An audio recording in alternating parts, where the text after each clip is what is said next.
Bayangkan puluhan tahun, ratusan tahun sejak pertama Islam sampai ke Aceh, kita sudah buat kegiatan maulid, kita undang orang untuk berceramah maulid. Tapi selama itu prosesi ceramah-ceramah maulid ini tidak pernah mendekatkan pengenalan kita terhadap Nabi sallallahu alaihi wasallam selain dari konteks dasar. Tapi sekarang panggung itu bergeser. Kita berikan panggung ceramah agama untuk orang-orang yang tidak paham agama. Maka disinilah kecelakaan itu baru mulai terjadi dan muncul. Akhirnya bergeserlah dari waktu ke waktu. Panggung itu hanya dijadikan panggung hiburan saja, standing up comedy show. Yang penting lucu-lucu dan panitia merasa sangat bangga. Hayu cat acara buklam, lupah lucu wujud. Dan yang paling penting, sahabat Perkusi Aceh, 10% dari hasil penjualan kaos dakwah ini akan kita bagikan kepada sahabat-sahabat kita yang kurang mampu di luar sana.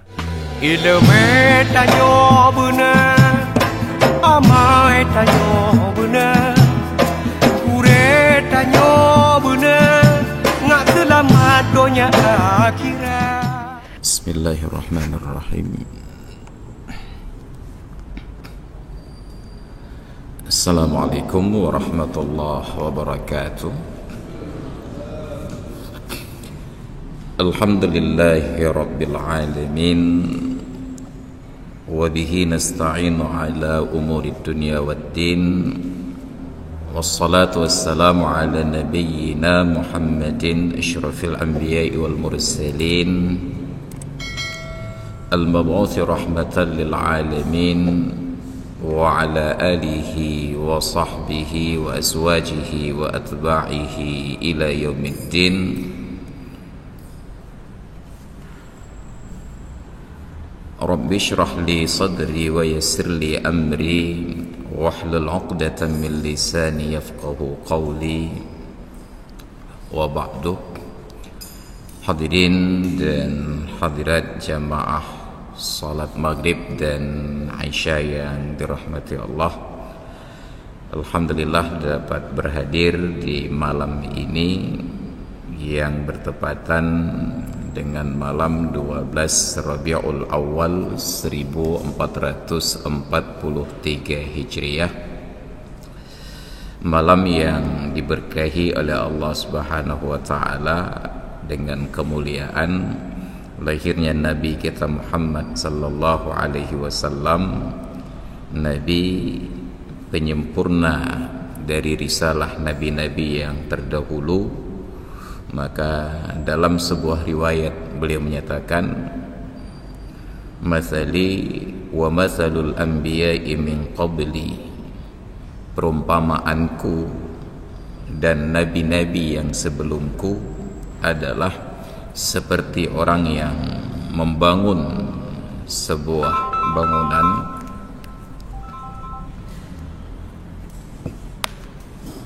Ketika bangunan itu sudah selesai, maka datanglah manusia berkeliling tawaf di sekitarnya. Lalu mereka dapati ada satu sisi, ada satu bata yang belum terisi. Wa anal lubnatu, dan sayalah satu bata yang kurang tersebut untuk mengisi ruang yang kosong, menyempurnakan dari riwayat-riwayat yang telah lalu, dari syariat-syariat yang telah dibawa oleh nabi-nabi yang sebelumnya. Maka pada malam ini, untuk menyempurnakan semangat kita umat Islam di dalam memperingati kelahiran Nabi kita Muhammad sallallahu alaihi wasallam, dan untuk terlepas dari al-qal wal qil seputar peringatan maulid Nabi kita Muhammad sallallahu alaihi wasallam, kita kutip pernyataan para ulama terkait dengan peringatan tersebut, bagaimana yang sepatutnya dan bagaimana kita harus memperlakukannya. Ada pernyataan para ulama di dalam fatwa Imam Al-Hafidh As-Suyuti, Imam Jalaluddin As-Suyuti, beliau juga bergelar Al-Hafidh, di dalam standar keilmuan para ulama di masa lalu, ketika seorang alim diberikan gelar Al-Hafidh, menunjukkan bahwa kapasitas beliau itu sudah mampu untuk meriwayatkan 100.000 hadis lebih berikut dengan sanad-sanadnya. Kita sekarang juga ada beberapa kawan-kawan yang dapat gelar Al-Hafidh, tetapi bukan Al-Hafidh di awal nama, melainkan Al-Hafidh di akhir nama, hanya untuk menegaskan bahwa yang bersangkutan sudah hafal Al-Quran 30 juz. Al-Hafidh Jalaluddin Asyuti di dalam Babul Walimah, tentang bab kenduri, Su'ila an amalil maulid. Kitab Al-Fatawa itu semacam kumpulan dari konsultasi agama Islam. Dulu kita di Aceh sekitar tahun 90-an, di harian Serambi Indonesia itu setiap hari Jumat ada sebuah kolom yang judulnya Konsultasi Agama Islam, disingkat menjadi KAI, dan itu diasuh oleh guru kita almarhum Profesor Dr. Muslim Ibrahim, Allahumma ghfir lahu. Dan dalam sebuah perjalanan, ketika saya mendampingi beliau ke Kota Baru di Kelantan, menghadiri undangan dari Raja Kelantan dalam kegiatan Ijtima' Ulama Nusantara. Dalam perjalanan beliau bercerita kilas balik kehidupannya, dan beliau buat pengakuan bahwa kolom konsultasi agama Islam di harian tersebut itu sangat berpengaruh besar terhadap kiprah dan keberadaan beliau di Aceh.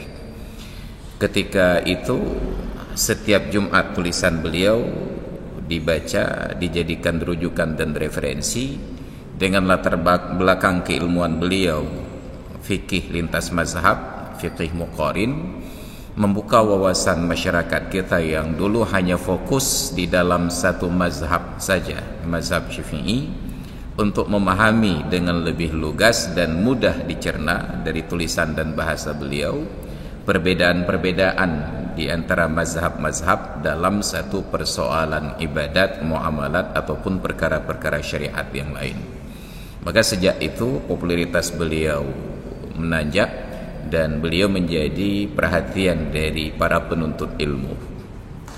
Itu Dr. Muslim Ibrahim. Demikian pula ulama di masa lalu dengan kualitas dan kuantitas yang jauh lebih dahsyat, termasuklah Imam As-Suyuti. Ada Babul Walimah, ditanyakan kepada beliau tentang melaksanakan maulid Nabi. Tidak disebut kenduri, hanya amalul maulid, melaksanakan maulid Nabi pada bulan Rabiul Awal. Apa hukumnya dari sudut pandang syariat? Wa hal huwa mahmudun au madhmumun? Lalu adakah praktek tersebut terpuji ataukah tercela? Wa hal yusabu fa'iluhu aw la? Lalu adakah orang yang melakukannya itu diberikan pahala atau tidak? Wal jawab, jawaban dari beliau, indi, menurut saya, kata Imam Al-Hafidh As-Suyuti, anna asla amalil maulidil ladzi, bahwa dasar utama pada praktek peringatan maulid Nabi adalah ijtima'un nasi. Yang pertama prosesnya ada orang yang kumpul-kumpul. Wa qira'atu ma tayassara minal qur'ani. Lalu dilanjutkan dengan prosesi pembacaan ayat-ayat Al-Qur'an seala kadar. Ma tayassara minal qur'an. Ketika Allah perintahkan kita bangun bertahajud di waktu malam, perintahnya juga sama. Faqra'u ma tayassara minal qur'ani. Baca apa saja yang mudah. Wa riwayatil akhbari al-waridati fi mabda'in amrin Nabi sallallahu alaihi wasallam, dilanjutkan dengan membaca cerita, berita-berita yang datang tentang awal mula tugas Nabi sallallahu alaihi wasallam, keberadaan Nabi sallallahu alaihi wasallam, wa ma waqa'a fi maulidihi minal ayat, dan perkara-perkara yang terjadi menjadi tanda-tanda pada saat kelahiran beliau. Diceritakan awal sejarah kehidupan Nabi, mungkin termasuklah di dalamnya sebagai pengantar kondisi bangsa Arab di kala itu, bagaimana peradaban mereka, budaya, interaksi, akhlak mereka, bagaimana ibadat mereka. Lalu dilanjutkan dengan nasab beliau, ayahnya dari keturunan siapa, kedudukannya bagaimana, ibunda beliau bagaimana, pertemuan mereka di dalam pernikahan itu bagaimana. Tsumma yumaddu lahum samatun ya'kulunahu wa yansarifuna min ghairi ziyadatin ala dzalik. Kemudian dihidangkan kepada mereka makanan-makanan yang lezat, disuguhkan, apakah dimakan di tempat atau dibawa pulang, disuguhkan makanan. Wa yansarifuna min ghairi ziyadatin ala dzalik. Lalu mereka berpencar kembali kepada hajat masing-masing, pulang ke rumah, berangkat ke tempat tugas, berjualan ke pasar, ke ladang dan lain sebagainya, tanpa ada tambahan-tambahan yang lain. Hanya proses itu saja. Orang diundang datang, berkumpul, dibacakan lantunan ayat suci Al-Quran, diceritakan sejarah awal-awal kehadiran Rasulullah, kelahiran beliau. Lalu kepada orang yang hadir disuguhkan makan dan minum, makanan yang mudah menurut tuan rumahnya, kemudian berpencar sesuai dengan kebutuhan dan hajat masing-masing. Praktek yang seperti ini minal bid'il hasanati, termasuk kategori bid'ah hasanah. Ingat, bid'ah tetap, tetapi masuk kategori bid'ah hasanah allati yusabu 'alaiha sahibuha, yang diberikan pahala kepada pelakunya. Dari mana dasar pahala ini? Lima fihi min ta'dhimi qadrin nabiy sallallahu alaihi wasallam, karena di dalam rangkaian kegiatan itu ada semangat untuk mengagungkan derajat Nabi sallallahu alaihi wasallam, wa idharul farahi wal istibsyari bi maulidihi syarif, dan juga memperlihatkan fenomena sukacita dan rasa bahagia dengan kelahiran Nabi kita yang mulia. Makanya di Arab itu pada malam-malam Rabiul Awal seperti ini, bukan hanya di malam 12, dari beberapa malam sebelumnya, itu seperti negara yang sedang merayakan hari ulang tahun kemerdekaan.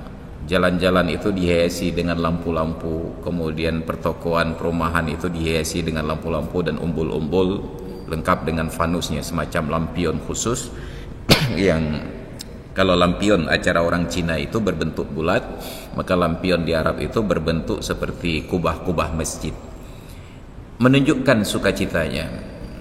Tapi di negeri kita, bahkan Aceh yang bersyariat Islam ini, saya nggak tahu lampu apa yang bertambah nyala malam ini. Hanya normal seperti malam-malam yang lain saja. Atau mungkin karena kita belum sepakat bahwa besok diliburkan, mungkin baru malam Rabu nanti ditambah nyala lampu yang lain. Karena ada mengagungkan kadar Nabi. Waqad basatal kalamu ala dhalika Syekhul Islam bi baladillahil haram Maulana wa Ustadzuna al-Arif bi Rabbih al-Mannan Sayyiduna as-Sayyid Ahmad Zaini Dahlan fi siratihin nabawiyah. Lebih lengkap lagi diuraikan oleh Syekhul Islam di tanah haram, yaitu Syekh Ahmad Zaini Dahlan, di dalam karangan beliau tentang sirah nabawiyah. Wala ba'sa bi iradihi huna, dan tidak mengapa untuk kita uraikan sedikit di sini, kita sampaikan. Maka kata beliau, annan nasa idza sami'u dzikra wad'ihi sallallahu alaihi wasallam, bahwa dulu umat Islam itu ketika hadir pada prosesi peringatan Maulid seperti yang tadi disebutkan oleh Imam As-Suyuti, ada orang-orang yang mempunyai kelebihan rezeki, mereka undang kawan, kerabat dan handai tolan, disuguhkan makanan-makanan, lalu diundang orang alim untuk menceritakan sejarah kelahiran Nabi sallallahu alaihi wasallam. Ketika penceritaan itu sampai pada prosesi lahirnya Nabi sallallahu alaihi wasallam, yaqumuna ta'dhiman lahu sallallahu alaihi wasallam. Maka orang-orang yang hadir itu bangkit berdiri. Praktek ini berlanjut sampai hari ini. Secara tradisional di kampung-kampung, ketika ada kelahiran bayi-bayi, pada acara kenduri akikah, putra nukrung, turun tanah dan lain sebagainya, diundang grup-grup orang yang membaca sejarah kelahiran Rasulullah dari kitab Maulid Al-Barzanji sampai pada proses lahirnya Nabi. Langsung semua yang hadir itu bangkit berdiri dan bersolawat, seolah-olah proses pada saat itu Rasulullah baru saja lahir dan mereka menyambut dengan sukacita. Itu dipraktikkan sejak dari zaman dulu katanya. Cuma zaman dulu ini tidak sampai pada generasi salaf, sahabat, tabi'in dan tabi'in. Wa hadzal qiyamu mustahsanun lima fihi min ta'dhimin nabiy sallallahu alaihi wasallam. Bangkit berdiri ketika menceritakan proses sampai pada saat lahirnya Nabi ini dipandang bagus. Kenapa? Karena pada perilaku yang demikian terdapat sifat dan tabiat mengagungkan pribadi Nabi sallallahu alaihi wasallam. Wa qad fa'ala dzalika katsirun min ulama'il ummah, dan praktik demikian itu dilakukan oleh mayoritas dari ulama-ulama alladzina yuqtada bihim, yang menjadi panutan dan ikutan. Ini dipraktikkan dari masa lalu. Hanya saja sensitivitas kita tentang agama sekarang ini aneh. Kita mendapati pihak-pihak yang menisbahkan dirinya kepada syariat, menjalankan sunnah Nabi, tapi mereka sangat kritis ketika praktek-praktek dan perilaku masyarakat itu masuk pada ruang pentakziman kepada Rasulullah. Dianggap itu ghulu, dianggap itu bid'ah, dianggap itu sesat.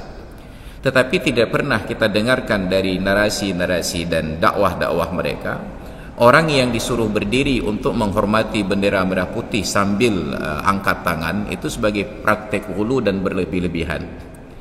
Padahal makna yang diharapkan itu sama.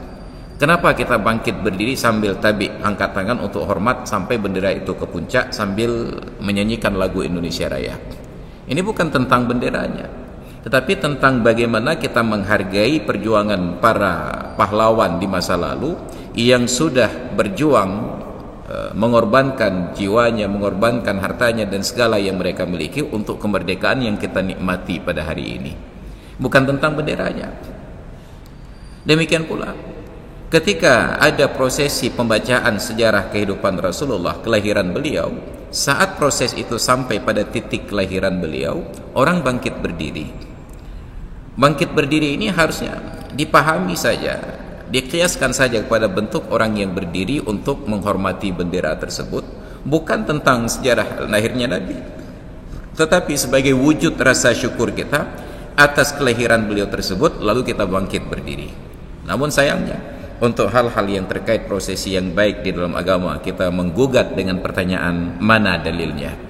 Tapi ketika sesuatu yang bukan terkait dengan praktek agama, kawan-kawan kita ini tidak pernah bertanya apa dalilnya. Maka saat selesai sholat kita baca Fatihah ditanya mana dalilnya.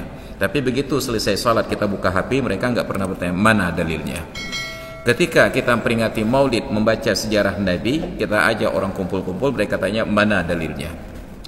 Bukannya tidak ada dalil, tetapi pemahaman mereka tentang dalil itu hanya yang tersurat saja. Mereka tidak paham tentang istidlal. Dan ini yang dikembangkan oleh para ulama. Maka ada ruang ijtihad. Maka ketika sampai pada saat lahiran Nabi bangkit berdiri, fa inda dzalika qama al-imam as-subki wa jami'u man bil majlisi fa hasala unsun kabirun fi dzalikal majlis. Ketika proses itu berulang-ulang, termasuk dulunya di masa Imam As-Subki masih hidup, orang bangkit berdiri. Dengan bangkit berdiri bersama-sama tersebut, terjadilah keakraban yang luar biasa di dalam majelis, mempunyai kesamaan maksud bahwa orang yang kita agungkan tersebut orang yang sama, kita hadir dalam majelis yang sama, orang yang merasa dipersatukan oleh sesuatu yang sama, mereka merasa senasib, simpati dan empatinya itu terhubung. Dan itu filosofi yang sangat panjang, dan itu menjadi sesuatu yang sangat psikologis. ketika dulu negara-negara di kawasan Asia Tenggara bersepakat untuk membentuk sebuah komunitas ASEAN, apa yang terjadi? Dipelajari di dalam sejarah, ternyata semangatnya itu satu, sebagai negeri bekas jajahan dipersatukan oleh nasib, lalu mereka ingin bangkit bersama-sama. Orang yang merasa punya tujuan bersama, mereka terikat dalam sebuah kesepakatan tanpa harus ada dokumennya.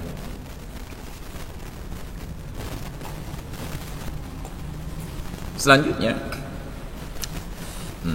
qala al-Imam Abu Shammah Syekhun Nawawi, Imam Abu Shammah, gurunya dari Imam An-Nawawi, menyatakan, wa min ahsani ma btudi'a fi zamanina ma yuf'alu kullu amin fil yaumil muwafiqi li yaumi maulidihi sallallahu alaihi wasallam min as-sadaqat wal ma'ruf wa idhari zinah was surur. Sebahagian dari perkara bid'ah yang paling bagus yang dilakukan di zaman kita sekarang ini, yaitu zaman ketika Imam Nawawi hidup, adalah praktek yang dilakukan setiap tahun pada hari yang bertepatan dengan hari lahirnya Nabi sallallahu alaihi wasallam. Apa aktivitasnya? Minas sadaqat, bersedekah, wal ma'ruf, melakukan kebaikan-kebaikan, wa idharuz zinah, memperlihatkan perhiasan-perhiasan, wassurur, dan segala bentuk kegembiraan. Fa inna dzalika ma'a ma fihi minal ihsani lil fuqara musy'irun bi mahabbatin nabiy sallallahu alaihi wasallam wa ta'dhimuh. Pada praktek yang demikian, memperbanyak sedekah, perbuatan baik, dan juga memperlihatkan perhiasan dan juga kegembiraan, selain dari ada unsur ihsan, berbuat baik kepada fakir, juga menunjukkan rasa gembira dan cinta kita atas kelahiran baginda sallallahu alaihi wasallam. Maka yang harus diingat, bahwa kenduri itu yang diapresiasi di dalam Islam adalah memberi makan kepada orang-orang yang membutuhkan, kenduri kepada orang miskin. Di dalam Al-Quran, di dalam hadis, setiap kali disebut kata it'am, itu sasarannya yang menjadi maf'ulnya selalu miskin. Ara'aital ladzi yukadzibu biddin fadzalikal ladzi yad'ul yatim wa la yahuddu 'ala ta'amil miskin aw it'amun fi yawmin dzi mashrabah yatiman dza maqrabah aw miskinan dza maqrabah wa yut'imuna at-ta'ama 'ala hubbihi miskinan wa yatiman wa asira, dan mereka yang memberikan makanan yang mereka cintai kepada orang miskin, kepada anak yatim, dan kepada orang-orang yang ada di dalam tawanan. Filosofi ini yang mungkin harus kita kritisi ulang, karena terjadi pergeseran. Apa pergeseran? Bukan tentang kenduri kita itu juga ikut dinikmati oleh orang kaya, tetapi kenyataannya ada banyak kenduri-kenduri ini yang kita lupa untuk memprioritaskan kepada fakir miskin. Sempat beberapa kali saya menghadiri acara kenduri, dan kita melihat yang datang itu orang-orang kaya, tetapi ketika lewat orang miskin di luar, di jalanan, jalan kaki, para pengemis, gelandangan, dan lain sebagainya, panitia lupa membuat acara khusus secara insidentil. Apakah mereka diajak singgah ikut prosesi, atau dibuat nasi bungkus dalam kotak lebih terhormat dibagi-bagi kepada mereka yang berlalu lintas di jalan. Satu. Yang kedua, di Aceh itu ada sebuah kesepakatan bahwa dalam satu kampung, di dalam satu hari, seberapa penting pun kegiatan, kenduri tidak boleh dari satu rumah dalam satu hari di dalam satu kampung. Pernikahan itu prosesi yang sangat urgen, termasuk salah satu dari 3 perkara yang perlu disegerakan. Tapi walaupun sangat penting, kecil, tuhapet, tengku umum, tokoh masyarakat sepakat dalam satu hari di kampung Prada hanya boleh ada satu rumah yang buat kenduri pernikahan. Yang lain mau buat, tunda, besok, lusa. Tidak boleh dalam satu hari yang sama lebih dari satu rumah buat acara. Sayangnya ketika datang bulan Maulid, kita lupa menerapkan standar yang sama.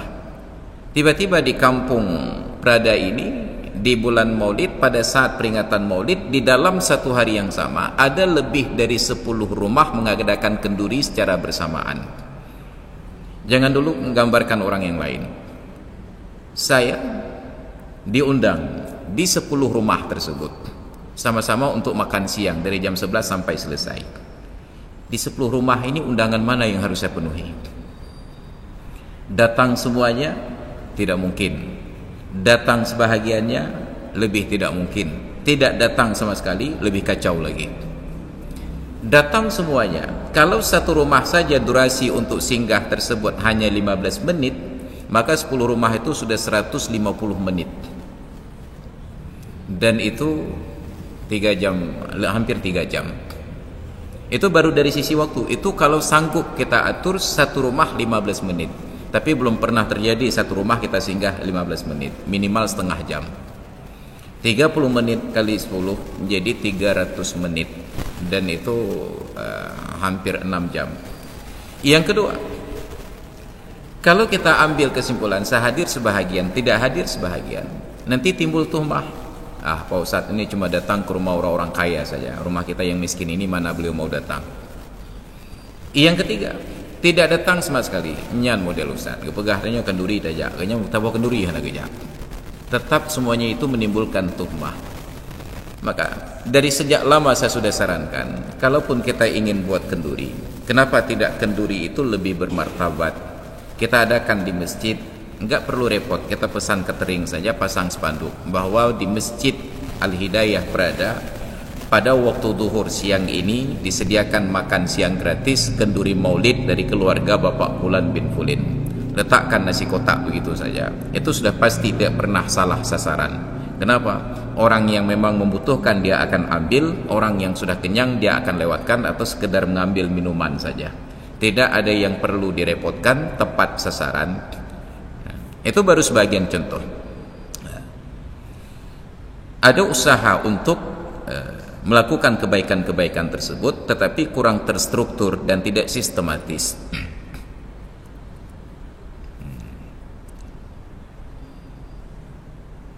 Yang kedua, dibuat ketentuan di dalam tulisan para ulama yang lain, yaitu di dalam sebuah riwayat bahwa Nabi sallallahu alaihi wasallam datang ke Madinah, fawajadal yahuda yasumuna yauma Asyura. Di Madinah Nabi mendapati orang-orang Yahudi itu berpuasa pada hari Asyura. Itu yang dulu kita jelaskan, bahwa dasar pelaksanaan puasa Asyura itu adalah dasar dari Yahudi, dilanjutkan di dalam Islam. Itu sekaligus untuk menyikapi bila ada sebagian pihak yang menyatakan bahwa peringatan Maulid ini sebenarnya dimulai oleh orang-orang Syiah. Kira-kira lebih parah mana antara Syiah dengan Yahudi? Kalau Yahudi sudah pasti semuanya itu sesat. Syiah itu sebahagiannya sesat, sebagiannya benar. Orang-orang Yahudi ini mempraktekkan puasa pada hari Asyura, lalu dijadikan teladan di dalam Islam, dilanjutkan dengan puasa. Lalu hanya karena ada orang Syiah barangkali dalam sebuah persepsi yang memulai peringatan Maulid, lalu kita anggap siapapun yang merayakan Maulid sekarang mengikuti tradisi Syiah. Lalu kenapa tidak kita katakan setiap orang yang puasa Asyura hari ini sebenarnya menghidupkan tradisi Yahudi? Beliau dapati orang Yahudi berpuasa. Fasa'alahum, Nabi bertanya ke orang Yahudi ini. Faqalu, mereka menjawab, ya Rasulullah, huwa yawmun aghraqallahu fihi fir'auna wa naja Musa wa nahnu nasumuhu syukran. Ya Rasulullah, kami berpuasa pada hari ini karena hari ini adalah hari di mana Allah tenggelamkan Fir'aun beserta pasukannya dan Allah selamatkan Musa. Wa nahnu nasumuhu syukran, maka kami laksanakan puasa pada hari ini sebagai wujud rasa syukur. Faqala, maka Nabi menyatakan, nahnu aula bi Musa minkum, kami lebih utama dan berhak terhadap Musa dibandingkan kalian. Ini filosofi bahwa ada hari-hari rasa syukur di masa lalu diwujudkan sampai pada waktu-waktu berikutnya. Hanya contoh di dalam riwayat ini dalam bentuk puasa. Maka Rasulullah pun mengenang hari kelahiran beliau, Nabi berpuasa pada setiap hari Senin. Ketika seorang sahabat yang bernama Abi Qatadah bertanya tentang puasa hari Senin itu, apa jawaban Nabi? Dzaka yaumun wulidtu fihi. Kita berpuasa hari Senin karena di hari itu aku dilahirkan. Imam An-Nawawi sebagai salah seorang pensyarah dari hadis sahih Muslim menyatakan bahwa hadis Abi Qatadah ini adalah dalil yang paling akurat dan paling otentik tentang disyariatkannya peringatan Maulid, yaitu bahwa Rasulullah merasa senang dan berbahagia ketika hari kelahiran beliau itu dikenang, walaupun prosesi mengenangnya dengan cara yang berbeda-beda. Di zaman Nabi dalam bentuk berpuasa, di zaman sekarang barangkali dalam bentuk makan dan minum, tetap dalam bentuk kebaikan. Waqad juziya Abu Lahabin bitakhfifil azabi anhu yaumal isnain. Dan telah diberikan balasan apresiasi kepada Abu Lahab. Bagaimana bentuknya? Bitakhfifil azabi anhu yaumal isnaini, dengan memberikan keringanan hukuman untuknya setiap hari Senin. Atas dasar apa? Bisababi i'taqihi Suwaibata lamma basyarathu biwiladatihi sallallahu alaihi wasallam. Sebabnya sedikit saja, yaitu saking bahagianya Abu Lahab atas kelahiran Muhammad. Ingat, bukan atas kelahiran Nabi, tetapi atas kelahiran keponakan laki-laki yang bernama Muhammad. Abu Lahab tidak tahu bahwa keponakannya ini akan menjadi Nabi. Yang Abu Lahab tahu ini hanya keponakan laki-laki, anak dari saudaranya yang sudah meninggal dunia. Saking bahagianya Abu Lahab, wanita yang menyampaikan berita gembira tersebut, Suwaibah al-Aslamiyah, budak perempuan beliau, dimerdekakan. Kalaulah Abu Lahab tahu bahwa yang lahir itu adalah Nabi yang membawa syariat baru, mungkin dari bayi sudah dibunuh mati. Abu Lahab hanya bersuka cita karena yang lahir itu bayi laki-laki. Wa annahu yukhraju lahu min baini asbi'aihi ma'un yashrabuhu. Dan pada setiap hari Senin tersebut dikeluarkan untuk Abu Lahab dari celah-celah jarinya itu air untuk diminum. Orang yang menjelang ajar, orang yang sakratul maut, orang yang sedang disiksa, perkara yang paling diharapkan itu ternyata air ini. Makanya Rasulullah dalam riwayat Ummul Mukminin Aisyah, ketika menghadapi sakratul maut, beliau minta kepada Aisyah untuk menyediakan air di samping beliau dan diusap kepada wajahnya dalam interval waktu tertentu. Kenapa? Saking beratnya sakratul maut. Maka orang-orang yang menjelang ajal itu sebaiknya ditetesi air di mulutnya. Kenapa? Karena dalam banyak riwayat setan, jin datang pada kesempatan terakhir tersebut membawa gambaran seperti air. Rasa haus tersebut dibarter oleh jin, iblis dan pasukannya. Kalau kamu bersedia mengikuti ajakanku, maka aku berikan air ini. Untuk menghindari gangguan tersebut, disunatkan kepada orang yang sedang sakarat untuk diteteskan air itu ke mulutnya. Abu Lahab ini sedang disiksa oleh Allah di dalam kuburnya, tapi pada hari Senin diringankan siksanya dan dikeluarkan air dari celah-celah jarinya untuk diminum. Sebagaimana diberitakan oleh Abbas, fi manamin ra'a fihi Abalah bin, yang mengalami mimpi. Dalam mimpi tersebut beliau bertemu dengan Abu Lahab, bahwa ternyata Abu Lahab buat pengakuan, setiap hari Senin saya diringankan siksa oleh Allah Ta'ala, ada air yang keluar dari celah-celah jari untuk saya minum. Wa rahimallahu al-qaila wa huwa hafidhus Syam Samsuddin Muhammad bin Nasir. Dan semoga Allah Ta'ala merahmati seorang penyair, yaitu hafidh negeri Syam Syamsuddin Muhammad bin Nasir. Beliau berkata, idza kana hadza kafiran jaa dhammuhu wa tabbat yadahu fil jahimi mukhallada. Bila adalah Abu Lahab ini seorang yang kafir, berita tentang kecelaannya dan celakanya dua tangannya, kekal di dalam neraka. Ata annahu fi yaumil isnaini daimah. Dan terdapat riwayat bahwa pada setiap hari Senin yukhaffafu anhu lisururi bi ahmada, diringankan darinya siksaan karena sukacita atas lahirnya keponakan. Famadhannu bil abdil ladzi kana umruhu bi ahmada masruran wa mata muwahhida. Maka bagaimana dugaanmu terhadap seorang hamba yang sepanjang hayatnya dia beriman kepada Muhammad dan ia bersukacita atas kelahirannya. Abu Lahab saja yang mati kafir, yang turun satu ayat khusus mencelanya, tabbat yada Abi Lahab, hanya karena sukacita pada hari kelahiran Muhammad, Allah ringankan azab setiap hari Senin. Qala Al-Hasan Al-Basri qaddasallahu sarrahu, wadattu law kana li misla jabali Uhud dhahaban li unfiqahu ala qiraati maulidir rasul. Saya berharap andai kata saya punya harta emas sebesar bukit Uhud, saya akan infakkan untuk orang-orang yang bersedia membacakan sejarah kelahiran Nabi Muhammad sallallahu alaihi wasallam. Namun ini yang terjadi pergeseran. Setiap peringatan Maulid selalu kita rangkai dengan ceramah tausiah. Sayangnya sejak dari tahun 2005 saya berdakwah di Aceh, diundang oleh banyak pihak dan kalangan, sampai setahun yang lalu, setiap kali saya naik ke atas mimbar, saya uji pemahaman masyarakat yang hadir atas pengetahuan mereka terkait kelahiran Nabi sallallahu alaihi wasallam. Pertanyaan sederhana saja, siapa yang menjadi bidan ketika Rasulullah lahir? Dan ternyata sampai setahun yang lalu saya belum pernah mendapatkan jawaban yang benar.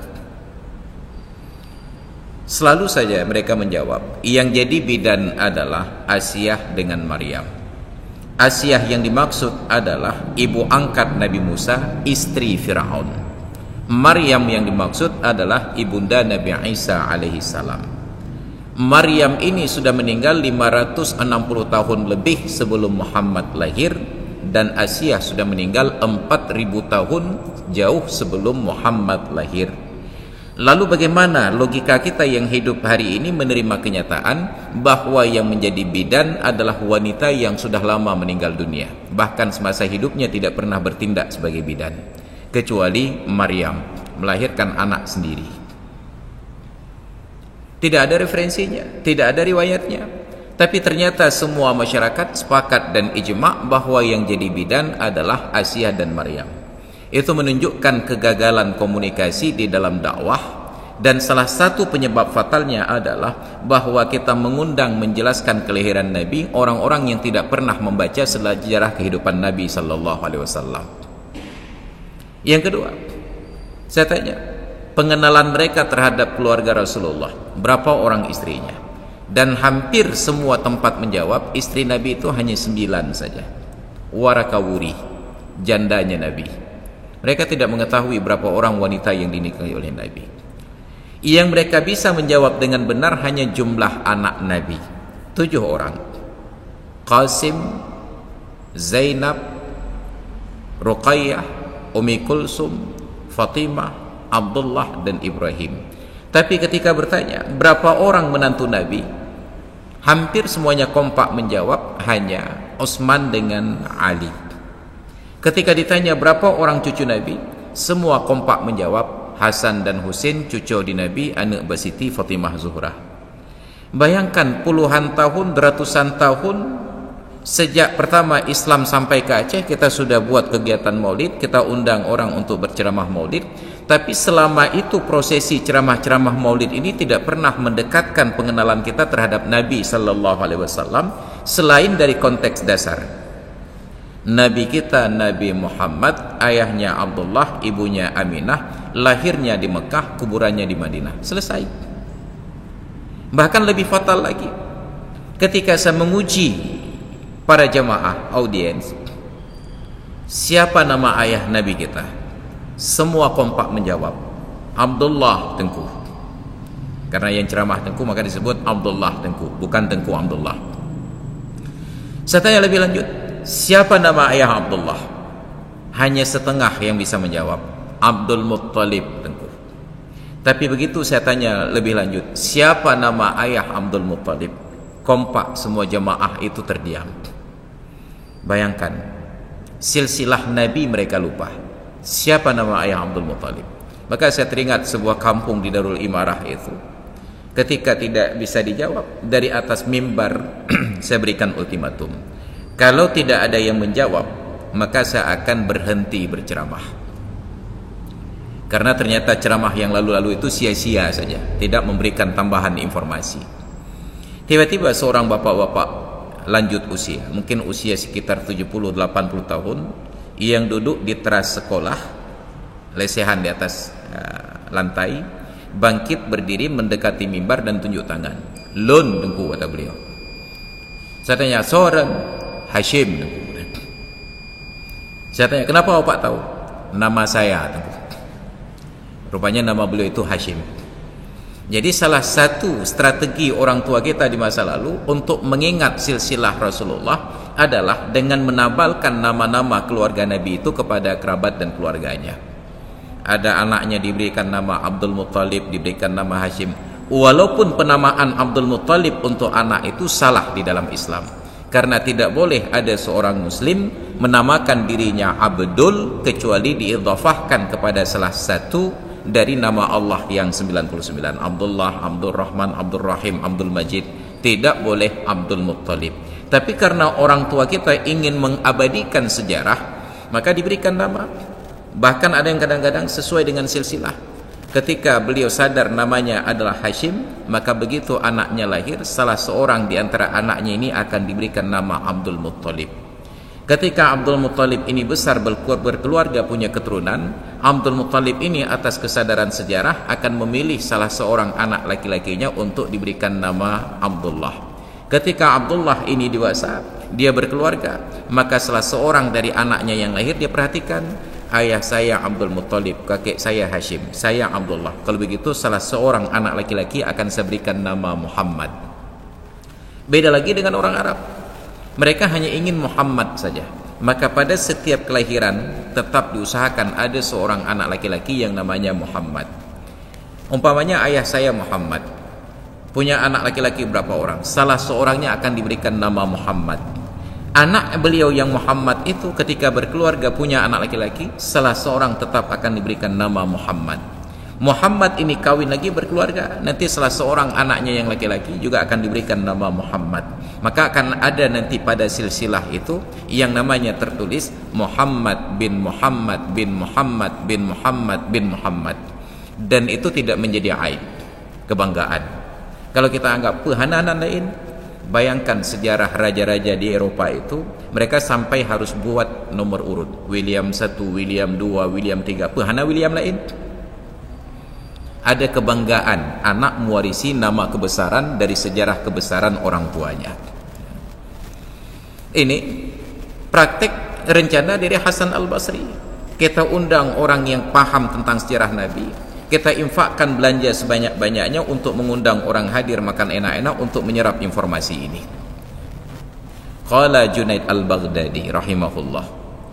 Imam Junaid Al-Baghdadi referensi dalam bab ilmu tasawuf, man hadara maulidar rasuli wa 'azzama qadrahu faqad faza bil imani.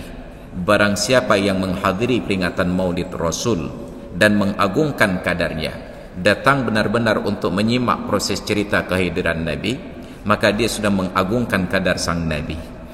Maka peringatan maulid ini bukan sebatas hura-hura, menjadi tanggung jawab besar di atas pundak panitia. Apabila tujuan dari peringatan maulid bergeser dari mengagungkan Nabi kepada proses melecehkan Nabi. Kenapa melecehkan Nabi? Karena orang yang kita undang menceritakan sejarah kehidupan Nabi ternyata orang yang tidak mengenal sang Nabi. Harusnya kita belajar kepada panitia seminar. Setiap kali akan mengundang seorang pemateri, pemateri itu diperhatikan dulu track recordnya, sertifikatnya, ijazah kesarjanaannya, bidang keahliannya. Lalu baru dicari referensi di mana dia pernah mengisi materi dan bagaimana hasilnya, baru diundang. Sedangkan panitia maulid tidak pernah memverifikasi orang yang akan diundang untuk berceramah. Harusnya panitia maulid itu ketika mengundang seorang untuk berceramah, tanya dulu, Pak Ustadz, sejauh mana Anda mengenal Nabi Muhammad sallallahu alaihi wasallam? Oh, saya kenal karena beliau Nabi saya. Okey Pak Ustadz, saya mau tanya ke Anda, cucu Nabi itu berapa orang? Nyan kata ulun, yang nanti ingat Hasan dengan Husin. Oh, kalau begitu belajar lagi Pak Ustaz. Tahun depan akan kami hubungi lagi. Mekedraw hana ketua Nabi kiban kepurno bagdanya. Tapi sekarang panggung itu bergeser. Kita berikan panggung ceramah agama untuk orang-orang yang tidak paham agama. Maka disinilah kecelakaan itu baru mulai terjadi dan muncul. Akhirnya bergeserlah dari waktu ke waktu. Panggung itu hanya dijadikan panggung hiburan saja, standing up comedy show. Yang penting lucu-lucu dan panitia merasa sangat bangga. Hayu cat acara buklam, lupah lucu je, tanpa ada makna sama sekali. Maka keteladanan yang ingin kita ambil adalah pada saat Rasulullah lahir, memperingati kelahiran beliau itu, ada usaha untuk menimbulkan kegembiraan dan sukacita dengan menghidangkan makanan dan lain sebagainya. Pertanyaannya, siapa orang yang paling berhak kita berikan rasa sukacita ini?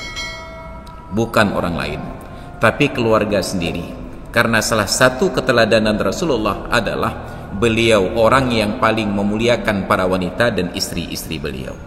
Maka kita berharap ketika kita ingin memperingati maulid Nabi, jangan praktek kenduri maulid yang merepotkan istri. Buatlah kenduri maulid yang membahagiakan istri.